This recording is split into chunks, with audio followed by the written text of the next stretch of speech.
Mari kita memperhalusi konsep rasuah. Rasuah merupakan suatu jenayah atau kesalahan undang-undang di mana seseorang mendapat kebebasan, kontrak atau keistimewaan dari pihak berkuasa atau sesebuah syarikat selepas memberi wang hadiah kerajaan kepada pihak-pihak tersebut. Pengiktirafannya menurut Transparency International pula ialah perilaku di jabatan-jabatan atau pejabat-pejabat awam, termasuklah para politikus dan pegawai-pegawai yang secara tidak wajar dan tidak sah dari segi undang-undang, mengkayakan diri atau memperkayakan kerabatnya dengan menyalahgunakan kuasa dan kepercayaan awam yang diberikan kepada mereka. Menurut Suruhanjaya Pencegahan Rasuah Malaysia (SPRM), terdapat 4 kesalahan rasuah yang utama. Yang pertama, meminta atau menerima rasuah. Kedua, menawar atau memberi rasuah. Yang ketiga, menuntut tuntutan palsu. Dan yang keempat, menyalahguna jawatan atau kedudukan. Jadi, pemberian rasuah ini jika tidak dibendung akan mengakibatkan banyak masalah sosial kerana undang-undang tidak akan dipatuhi dengan sepenuhnya. Maka, kegiatan jenayah dan ketidakadilan akan menjadi berluasan.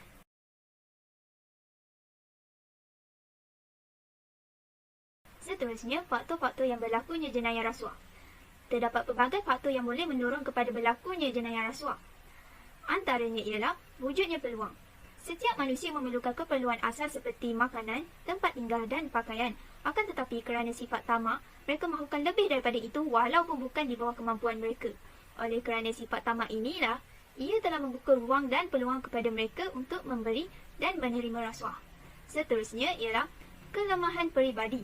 Selain wujudnya peluang, kelemahan peribadi seperti kurangnya didikan agama dan iman serta takwa dalam diri juga merupakan faktor utama yang menyebabkan seseorang itu menjebakkan diri mereka ke kancah rasuah. Sikap tidak ambil peduli walaupun mengetahui bahawa rasuah itu dilarang oleh agama dan undang-undang menyebabkan mereka mencipta pelbagai alasan untuk membenarkan tindakan jenayah rasuah. Faktor yang seterusnya ialah tidak berintegriti. Integriti merupakan kualiti unggul yang wujud dalam kalangan individu dan berteraskan prinsip teguh kepada kejujuran dan amalan bermoral. Seorang pekerja yang berintegriti rendah akan mudah untuk melakukan jenayah rasuah walaupun memiliki kelulusan yang tinggi, cekap dan mahir dalam melakukan kerja. Mereka yang tidak berintegriti memiliki kekuatan fizikal dan akal yang lemah kerana mudah tertipu dan mudah dipengaruhi oleh pegawai-pegawai yang ingin mengambil kesempatan atas kelemahan mereka. Akhir sekali, faktor lain yang menyebabkan mudahnya seseorang menerima rasuah adalah apabila mereka mengalami tekanan kewangan dan tekanan kerja yang berlebihan. Kebanyakan mereka mempunyai masalah-masalah seperti hutang, tunggakan bil, inginkan gaya hidup mewah, terlibat dengan dadah, alkohol dan sebagainya. Kos sara hidup yang semakin hari semakin meningkat juga menyumbang kepada tekanan terhadap pekerja-pekerja. Gaji yang diberi kepada pekerja tidaklah seiring dengan kenaikan kos sara hidup, terutamanya mereka yang mempunyai isteri dan anak yang ramai.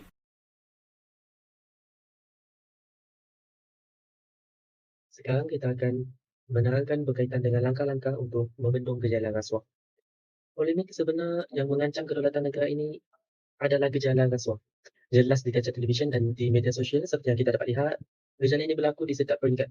Dan yang lagi menyedihkan, berlakunya rasuah dalam kalangan kita dan awam. Antara langkah-langkah yang dapat kita guna pakai atau yang dapat kita ambil untuk membendung gejala rasuah adalah yang pertama, dengan memberikan pendidikan kepada masyarakat umum tentang amalan rasuah.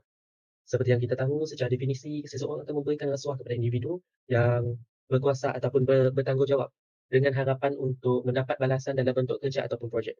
Pemberian hadiah yang bernilai tinggi kepada seseorang yang di luar kemampuan tetapi mempunyai kelebihan untuk menolong pemberi hadiah tersebut juga dianggap sebagai merasuah. Budaya ini perlu dijelaskan dan diingatkan kepada setiap anggota masyarakat khususnya golongan muda. Selaras dengan langkah yang diusahakan, amalan rasuah dapat dibantras dengan pelaksanaan undang-undang dan hukuman yang keras.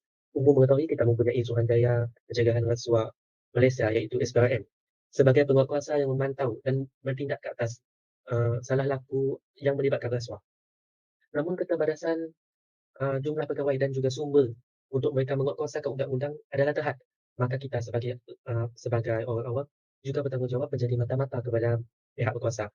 Selain itu, Badan Kehakiman Negara juga perlu memastikan perbicaraan yang melibatkan rasuah dilaksanakan dengan pantas dan adil supaya pelaku rasuah tidak bebas untuk memutarbelitkan kenyataan dan mengubah salah laku mereka. Jika pelaku rasuah dibicarakan dengan pantas dan dihukum dengan menjalani hukuman penjara tanpa sebarang prejudis, saya yakin ramai yang akan menjauhi amalan buruk ini. Persis kata peribahasa, menyeluk perkasam biar sampai ke pangkal lengan. Jelas bahawa dengan melaksanakan undang-undang dan hukuman yang tegas, amalan rasuah dapat dibantuan secara menyeluruh.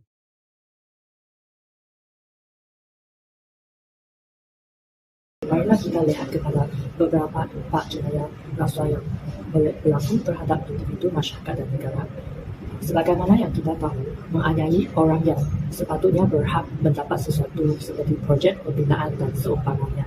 Hal ini akan menimbulkan pula kesan jangka panjang di mana orang yang dianiaya akan turut melakukan rasuah pada lain waktu agar pekerjaan yang lain jatuh pula ke tangannya. Seterusnya, tidak akan berlaku keadilan dalam keputusan yang dibuat oleh hakim di mahkamah, juga merupakan salah satu kesan rasuah. Akibatnya, rasuah orang yang sepatutnya bersalah lepas bebas dan orang yang tidak bersalah pula masuk ke dalam penjara. Jika pihak menegakkan undang-undang seperti polis, SPRN, kastam menerima rasuah, maka kes-kes kejahatan dan perbuatan buruk seperti membunuh, mengedah dada, penyeludupan, aduan kes rasuah, merokok dan seumpamanya tidak akan diselesaikan dengan sempurna. Bahkan rakyat juga akan kehilangan kepercayaan kepada jabatan-jabatan berkenaan. Sejarahnya, kesan jenayah rasuah terhadap individu termasuklah kehilangan pekerjaan, kejatuhan moral atau maruah, menerima hukuman, menghancurkan keharmonian hidup berumah tangga, serta keluarga terabai. Maka kesan rasuah terhadap masyarakat pula adalah mengakibatkan ketidakadilan disebabkan mengetepikan hak-hak orang tertentu dan menggalakkan jenayah dan melindungi penjenayah. Seterusnya, kesan jenayah akan membebaskan golongan orang susah dan juga memburukkan lagi taraf kemiskinan kerana sumber-sumber yang telah ditetapkan bagi membantu rakyat miskin diselewengkan.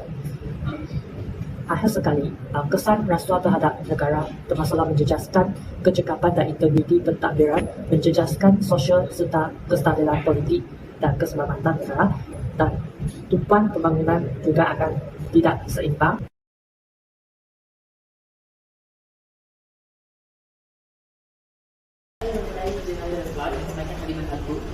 Saya melihat perkara ini memang serius sebab sekiranya rasuah jenayah ini meningkat dalam negara kita, memang imej negara kita akan berjejas.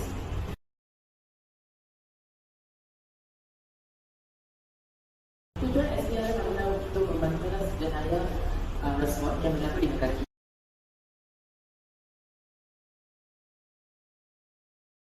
Pendapat saya, hukuman ini adalah sifat dan boleh juga diterangkan lagi sekiranya terdapat kesalahan yang serius dilakukan oleh seorang pidana itu dalam rasuah itu.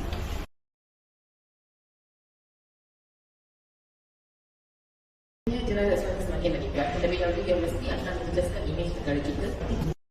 Pada pendapat saya, antara punca berlakunya kejahatan rasuah dalam kalangan pejabat awam adalah disebabkan gaya hidup yang luar kemampuan, rasa sikap tamak dan haluba, mempunyai ruang dan peluang untuk melakukan jenayah rasuah tersebut, dan akhir sekali mungkin kerana tahap integriti yang rendah dalam kalangan pejabat awam tersebut.